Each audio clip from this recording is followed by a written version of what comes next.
Welcome to this week's OK at Work with myself, Sarah Sawyer, and my colleague Russell Berger from the Offit Kurman Labor and Employment Group.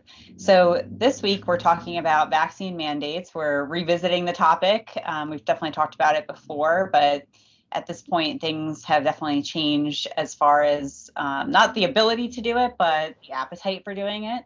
I know that we have both seen a lot of companies that in the past had opted not to mandate vaccination are now starting to either lean towards mandating it and kind of figure out a strategy around that, or starting to mandate it. And we're definitely seeing that at a national level, and now are starting to see that trickle down to our clients. Have you been seeing that a lot, Russell?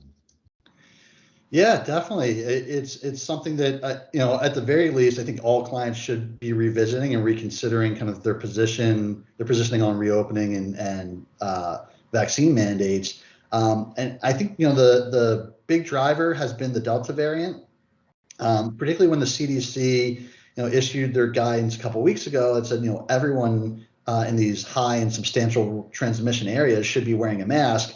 I think it caused employers, among others, and governments as well, to revisit it and just say, if this is still going to go on, if this is still going to be an issue, maybe the best thing to do is to get everyone vaccinated and say, either work at home, don't work for me at all, or come in the office. And if you're going to come in the office, or if I'm going to require you to be in the office, then I'm going to need you to be vaccinated, because operationally, there are risks to having a vaccine mandate. But we're starting to see employers conclude that those risks are not as risky as having no mandate at all.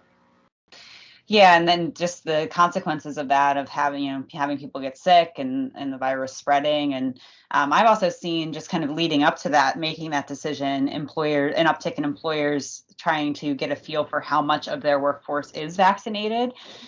So under the ADA, you can, under EEOC guidance and stuff, you can ask for verification about whether an employee is vaccinated or not, and ask for documentation to show that they are vaccinated. So I've seen a lot of employers kind of take that first step and get a feel for, well, what does my vaccine status look like for my workforce? I mean, how many people are vaccinated?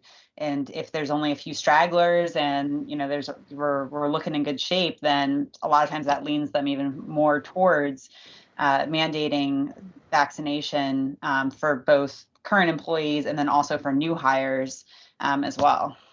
Yeah, I mean, certainly that's an important data point in making that decision, because part of the risk that we've talked about with vaccine mandates is, if you mandate a vaccine and people don't want to get vaccinated, what are you going to do with them? Are you going to allow them to work remotely? Is that what you want as a business, to have a split workforce like that? Are you willing to terminate people who are not vaccinated? And knowing kind of what that unvaccinated population looks like is, I think, important information as you weigh this ultimate decision. Yeah, and I've definitely seen it be even more of a consideration for companies where their employees can't work remotely, just because there is a huge impact if they have unvaccinated workers that are going to potentially get sick with this Delta variant and get more severely ill. That's a big concern for people who can't work remotely, and then also just keeping everyone safe and making sure that they can comply with those obligations. So really seeing that even more with people who have to come in. Yeah, well, and you take a state like here in Maryland. I saw the number this morning was, as of the time we're recording this, it was 79% of adults in Maryland over the age of 18 have been vaccinated.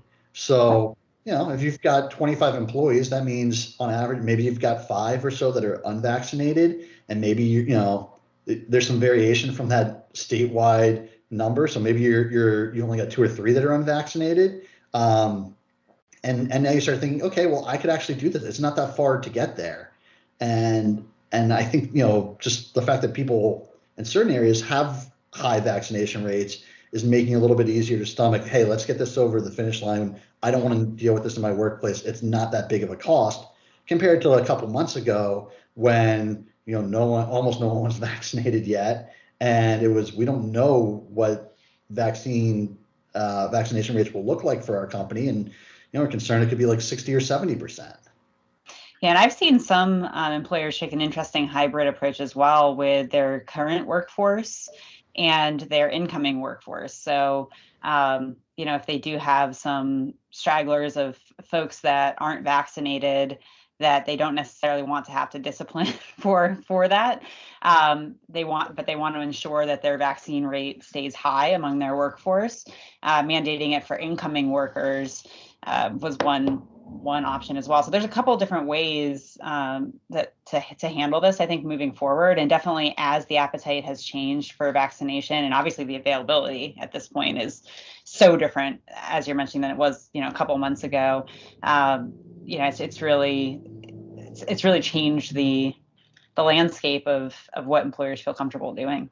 Yeah, and I would just add, whatever you do, whether you send out a survey to gauge the percentages, or you move towards mandatory vaccination, or some kind of hybrid in between approach, it's definitely important that you do it the right way, because there are definitely potholes that employers can step in when it comes to rollouts and accommodations and exceptions and what you're asking. So you definitely want to make sure that if you act, you're doing it in a safe and compliant manner.